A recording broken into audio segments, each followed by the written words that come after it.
안녕하세요. 설기문입니다.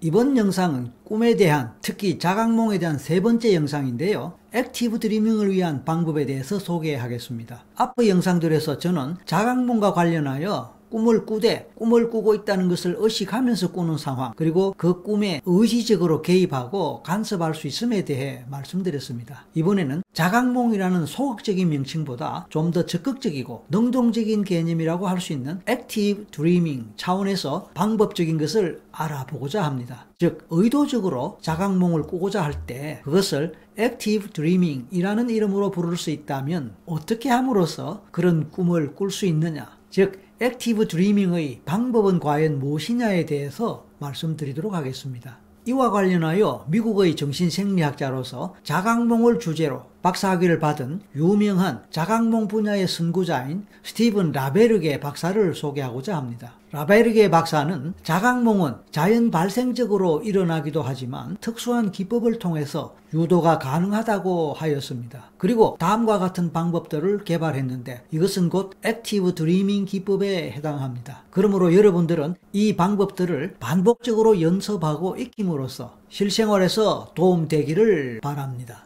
첫 번째, 현실 검증입니다. Reality Testing이라는 것인데요. 이것은 지금 자신이 처해 있는 것이 현실인지 꿈인지를 구분하려고 노력하는 것입니다. 제가 지금 이렇게 여러분들에게 동영상으로 말씀을 드린다. 이거는 꿈일까요? 현실일까요? 여러분들이 지금 이 동영상을 시청하시는 것, 그것은 또 꿈일까요? 현실일까요? 이게 바로 현실 검증입니다. 자, 그렇게 할 수 있는 방법 많이 있는데요. 대표적인 한 가지가 거울에 자신을 비춰보라는 것입니다. 꿈에서는 거울에 반사되는 자신의 모습이 왜곡되어 보일 수도 있습니다. 예를 들어서 벽에 있는 시계의 시간을 볼 때 그 시간을 볼 때마다 시간이 바뀌어 보일 수도 있습니다. 왜곡되는 것이죠. 또는 코를 막아보는 방법도 있는데요. 이렇게 코를 막았을 때 현실 같으면 숨을 못 쉬어서 힘들겠죠. 현실 같으면 코를 막고 오래 있을 수 없을 것입니다. 그런데 꿈속에서라면 코를 막아도 아무 문제 없을 것입니다. 그리고 주변의 딱딱한 물건이나 벽을 손으로 눌러보는 방법도 있습니다. 예를 들어서 여기 책이 있는데요. 이 책을 손으로 이렇게 눌러보면은 이게 딱딱하기 때문에 안 눌러지죠. 그런데 만약 꿈이라면 손이 안으로 쑥 들어가는 그런 것이 가능하겠죠. 벽을 이렇게 누르면은 손이 벽 안으로 쑥 들어가는 그런 식의 현상이 꿈에서는 가능할 것입니다. 자, 이상과 같은 방법들을 깨어있을 때 주기적으로 해보라는 것입니다. 그러면 그것이 기억에 남아 꿈속에서도 할 수 있게 된다. 이와 같은 방법으로 현실과 꿈을 구분할 수 있게 됩니다. 그러니까 꿈에서는 왜곡되어 비현실적인 내용도 나올 수 있지만 현실에서는 그런 것이 불가능하기 때문에 현실의 이런 경험들을 많이 기억했다가 꿈을 꾸게 되면은 꿈속에서 현실적인 어떤 것을 만들 수 있다. 그런 얘기입니다. 두 번째는 wake back to bed. 영어입니다만 이거 우리말로 번역이 안 됩니다. WBTB입니다. wake back to bed.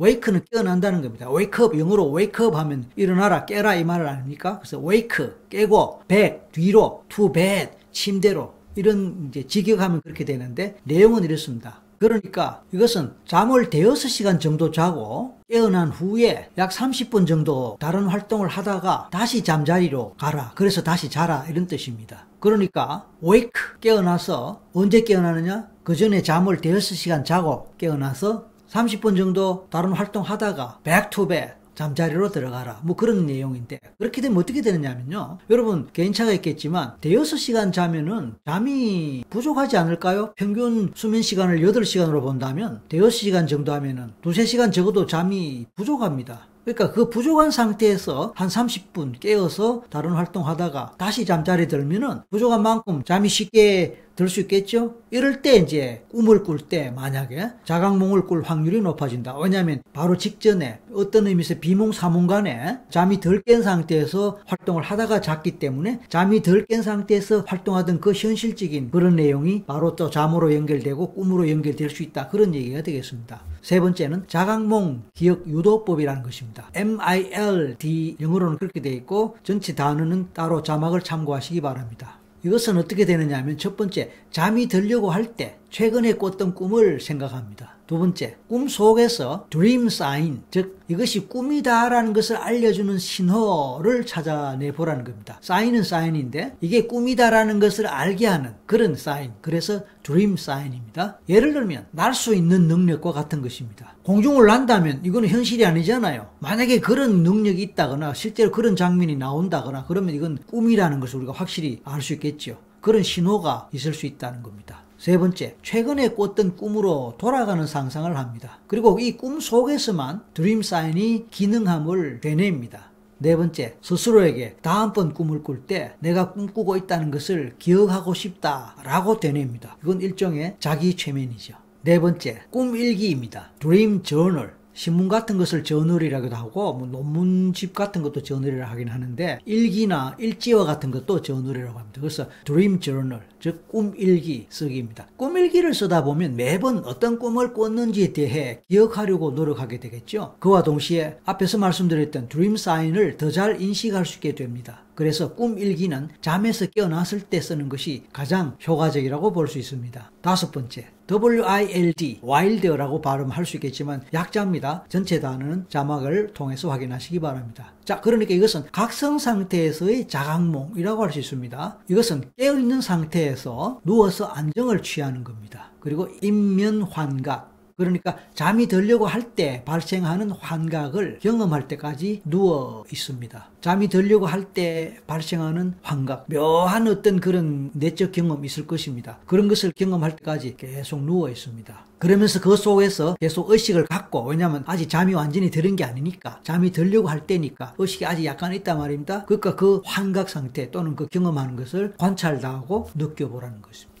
간단하게 말씀드렸다 보니까 여러분이 제대로 이해하고 따라 할 수 있을지 모르겠습니다만은 이상과 같은 5가지 방법들은 실제로 말만 갖고 그냥 한두 번 해본다고 되는 것이 아닙니다. 여러 가지로 또는 많은 실습과 연습을 반복하다 보면은 익힐 수 있다고 합니다. 사람들 중에는 유난히 이런 쪽으로 잘 되는 사람이 있어요. 유난히 따로 배우지도 않았는데 자각몽을 꾸는 사람도 있고 또 스스로 꿈을 의식하면서 꿈을 꾸는 사람들이 가끔 있어요. 그런 사람들은 이런 거 한두 번 해보면 금방 될 수 있을지도 모릅니다. 하지만 대부분의 사람들은 이런 경험이 적기 때문에 좀 생소할 수도 있고 또 연습해도 잘 안 될 수도 있을 것입니다. 그럼에도 불구하고 자각몽에 대한 관심들이 많기 때문에 또 이것이 결국은 자기 최면하고 연결될 수 있는 것이기 때문에 제가 특별히 소개를 해보았는데 관심 있는 분들에게 도움 되기를 바라고, 더 궁금하신 분들은 인터넷 같은 데 검색하면 자료들이 많이 나오고 비슷비슷한 내용들이 많이 나옵니다. 그러니까 참고하시기 바랍니다. 감사합니다. 오늘은 여기까지입니다.